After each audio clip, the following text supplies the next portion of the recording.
Bonjour. Alors voilà, je vais continuer ma présentation, l'histoire que je raconte d'habitude dans mes lives, et puis là j'essaye de faire une vidéo pour vous expliquer l'ensemble de ce que je sais. Voilà. Alors je vais essayer de faire ça en 10 minutes. Alors on était dans l'histoire que Uther Pendragon était enfermé à Poitiers. Son frère l'apprend du côté de l'Égypte, qu'on appelle l'Égypte aujourd'hui, du côté de Canaan, et qui avait donc son frère Enoch, qui était à devoir s'occuper de la construction des pyramides qui se finissaient, dont les pyramides avaient commencé 25 ans plus tôt. Donc on est en l'an 5, ou à peu près le début des pyramides, la construction des pyramides, l'an 21. Alors, donc son frère, Enoch, décide de monter donc une armée avec donc celui qu'on va appeler Balthazar et Gaspard. Hein.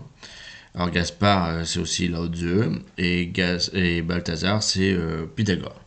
Et donc ils mettent en place donc une armée, et donc arrivent à Sainte-Marie-de-la-Mer avec l'armée. Il y avait les enfants donc de Jésus et trois filles. Alors il y avait Nicole, Guenièvre et Morgane. Tous les trois attendaient donc un enfant. Les pères, c'était Gauvin pour Nicole, Guenièvre, Lancelot pour Guenièvre, et Bohort pour Morgane. Et donc ils arrivent donc à Sainte-Marie-de-la-Mer. Ils souhaitent aller à Rennes-le-Château, où la tradition voulait qu'ils devaient se marier là-bas, donc baptême, le fait de se faire baptiser là-bas, mais le baptême était aussi le mariage, 13 jours ou quelques jours avant la naissance. Et donc là, ils peuvent pas. Il y a déjà ce qu'on va appeler les Vikings qui se trouvent à Rennes-le-Château. Et donc, ils doivent poursuivre la route jusqu'à Toulouse, où encore ce territoire appartenait à Perceval, le quatrième fils de Uther Pendragon, qui avait pris la suite suite à l'emprisonnement de Uther Pendragon. Alors donc voilà. Donc il y a le mariage à Toulouse, et là commence donc le voyage se poursuit en allant en direction de la Charente, jusqu'à Saintes, qui a encore été appartenait encore à Perceval, hein, au Picton.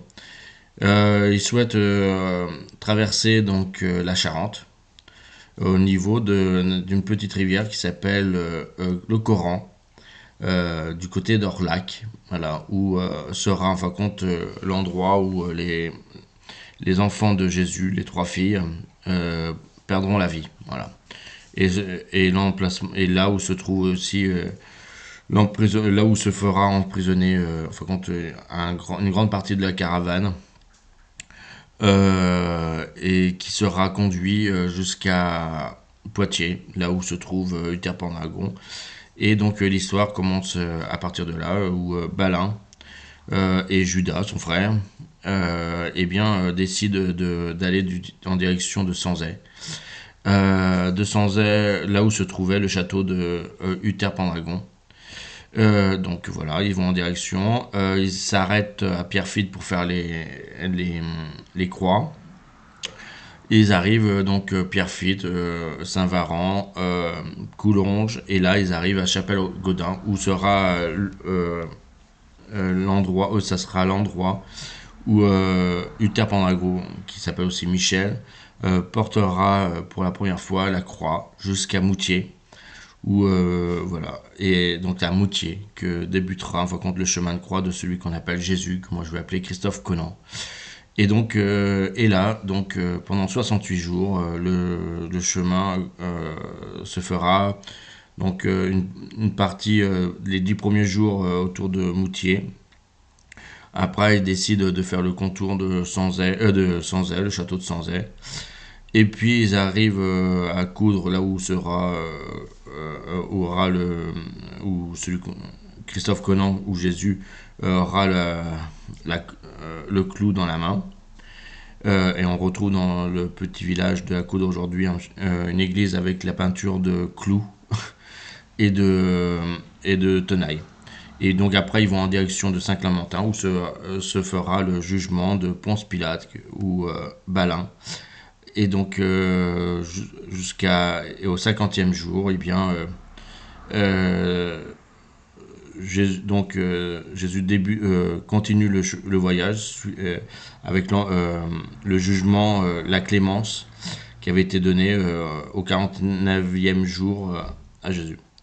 Et donc là, ils vont en direction de Genneton, la Fougereuse, et après ils vont en direction de Saint-Paul-du-Bois. Alors le souhait c'était d'aller jusqu'à le château les Aubiers, la roche des Aubiers. Mais ça se fera pas parce que voilà, le chemin de croix s'arrêtera à Saint-Paul-du-Bois qui s'appelait à l'époque Saint-Pierre-du-Bois. Et donc voilà, aujourd'hui, alors, tout le chemin se trouve dans mon blog. Voilà, donc je vous incite à aller voir mon blog où je donne avec précision le chemin.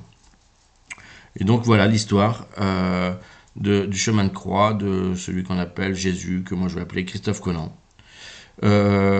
Après, voilà. Bon, voilà. Donc après l'histoire continue, mais je vais raconter d'une autre façon les choses. Allez, à plus, où je donnerai encore plus de contexte. Allez, à tout à l'heure.